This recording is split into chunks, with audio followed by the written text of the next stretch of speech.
તમને બધાને જય શ્રી કૃષ્ણ, રાધે રાધે, જય માતાજી। તમે બધા કેમ છો? તમે બધા મજામાં જ હશો। આજે આપણે બનાવવાના છે કાંદાના ભજીયા। હવે આપણે ભજીયા માટેનું ખીરું બનાવી દઈશું।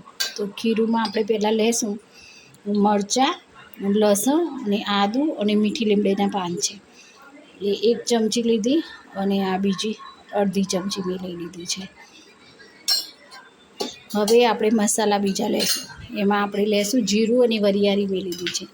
તો જીરું અને વરિયાળી અડધી ચમચી લીધી, આ થોડીક એટલે કે 1 ચમચી જેવી વરિયાળી લઈ લીધી। અને હવે આપણે લઈશું આમાં આપણે લીલા મરચાં તો નાખ્યા જ છે આપણે, તો હવે આપણે સૂકું મરચું નાખી દઈશું।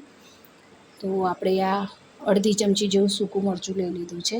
તમને સ્પાઇસી તીખું ખાતા હોય તો થોડું વધારે તો એ લઈ શકો છો। હવે આપણે 5 ચમચી જેવી આપણે હળદર લઈ લઈશું। આ 5 ચમચી જેવી હળદર લઈ લીધી। હવે આપણે આમાં લઈશું ધાણા જીરું પાવડર લઈશું। તો ધાણા જીરું પાવડર આપણે 2 ચમચી જેવું લઈ લીધું છે। હવે આપણે આમાં લઈશું ગરમ મસાલો લઈશું। તો ગરમ મસાલો પણ આપણે 5 ચમચી જેવું લઈશું, કેમ કે બહુ પછી સ્પાઇસી થઈ જશે, તીખું થઈ જશે બહુ। હવે આપણે ખીરું પાણી રેડી અને ખીરું બનાવી દઈશું।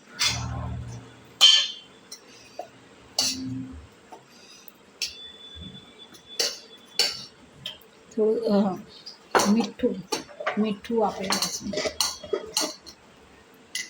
મીઠું આપણે અહીંયા લઈ લીધું છે, આ 1 ચમચી આપણે લઈ લીધું છે અને આ પાછળથી થોડું 5 ચમચી જેવું બીજું લીધું। હવે આપણે અહીંયા એક બીજું લઈ લઈશું કે આપણે લીલા ધાણા કોથમીર સમારેલા છે, તો 1 ચમચી લીધી અને આ 2 ચમચી આપણે કોથમીર લઈ લીધા। હવે આપણે પાણીથી થોડું પાણી એડ કરતા જઈશું અને ખીરું બનાવીશું આપણે। તમે થોડું મરચું તમારા ઘરમાં જે રીતે ખાતા હોય તીખું તો તમે વધારે પણ લઈ શકો છો। સ્પાઇસી તમે ખાતા હોય તો થોડું વધારે તમે લઈ શકો છો। આવી રીતે થોડું પાણી કરી અને આપણે ખીરું બનાવી લેવાનું છે। આપણે 2 ડુંગળીઓ આવી રીતે સમારી લીધી છે અને આપણે ખીરું તૈયાર કર્યું હતું એ આમાં આપણે નાખી દઈશું।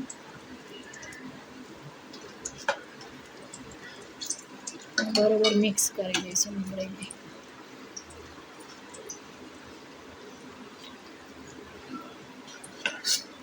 અને પછી આપણે આને તળી નાખીશું, તો આપણે ડુંગળીના ભજીયા તૈયાર થઈ જશે।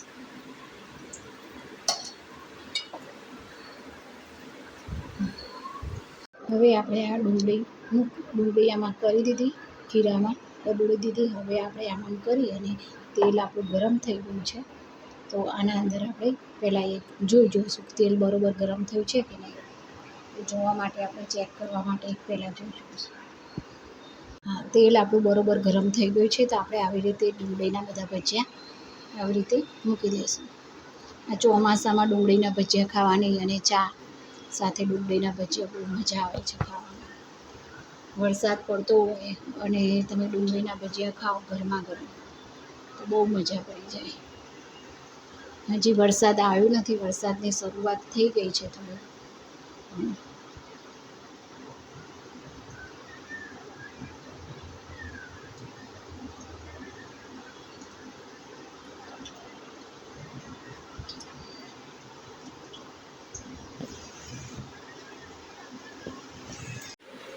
જો બ્રાઉન કલરના થઈ ગયા છે આપણે ડુંગળીના ભજીયા, તો આપણે એને લઈ લઈશું। ડીશમાં કાઢી લઈશું।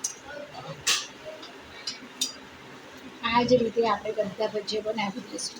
ડુંગળીના ગરમા ભજીયા ચટણી સાથે મજા પડી જાય। આ આપણા ડુંગળીના ભજીયા છે, સરસ મજાના ભજીયા તૈયાર થઈ ગયા છે। હવે તો વરસાદની શરૂઆત થશે ને આ ગરમ ભજીયા અને વરસાદ આવતો હોય તો ખાવાની મજા પડી જશે। જુઓ મસ્ત મજાના ડુંગળીના ભજીયા અને આ ચટણી સાથે તૈયાર છે।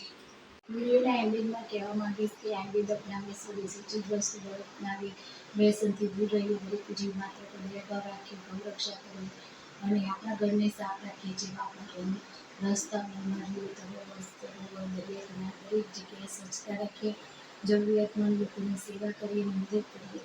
જય જવાન જય કિસાન જય વિજ્ઞાન જય વિજ્ઞાન.